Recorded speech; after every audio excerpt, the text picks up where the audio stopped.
បាទសើបងនេះថ្ងៃនេះខ្ញុំសូមធ្វើវីដេអូប្រាប់បងប្អូនបាទដឹងពីរបៀបបង្ហាញ icon នៅលើអេក្រង់នេះឥឡូវនេះយើងមើលសភាពកុំព្យូទ័ររបស់យើងគឺបាត់អេក្រង់សំដៅបាត់ icon លើនេះអស់លេងណាអញ្ចឹងយើងចង់ដាក់បង្ហាញ icon នៅកម្មវិធីឡើងវិញឬឯកសារយើងដែលមាននៅលើនឹងឡើងវិញតែគ្រាន់តែចុចមកខាងស្ដាំលើអេក្រង់កុំព្យូទ័រណាហៅណាមកស្ដាំលើវាមកបាទយកពាក្យ view ហើយយកពាក្យថានេះ show desktop icon ទាំង Windows 8 Windows 10 Windows 11គឺដូចគ្នាចូលកន្លែងដូចគ្នាណា show desktop icon ដូចគ្នាអញ្ចឹងចុចលើ show desktop icon ហ្នឹងមក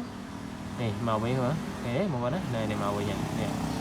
ញ្ចឹងពេលខ្លះយើងច្រឡំចុចលើប្រការមួយបាត់ណាឬក៏ error ដល់ប្រការណាមួយបាត់អាហ្នឹងឥឡូវយើងដាក់បង្ហាញអាហ្នឹងមកវិញអញ្ចឹងឃើញថាវិធីងាយៗចឹងមកណាពុំមានបងប្អូនខ្លះគាត់ដឹងគាត់ទៅយកមកជួបខ្ញុំហើយអញ្ចឹងរបៀបបែបនេះគឺយើងគួរឲ្យចេះខ្លួនឯងហើយមួយវិញទៀតបងប្អូនអត់ចេះដោះដែរក៏ឡងមកគាត់ដឹងហ្នឹងគាត់យកមកខ្ញុំដាក់បង្ហាញវិញក៏ខ្ញុំអត់ដែរគិតសេវាលុយកាក់ពីគាត់ដែរគឺខ្ញុំ free ឲ្យពួកគាត់អញ្ចឹងសូមបងប្អូនជួយ like share អរគ្នាដើម្បីបានដល់ពួកគាត់ដែរគាត់អត់ទាន់យល់ដឹងពីរបៀបដាក់បង្ហាញ icon ឡើងវិញណាបងណាបាទអរគុណច្រើន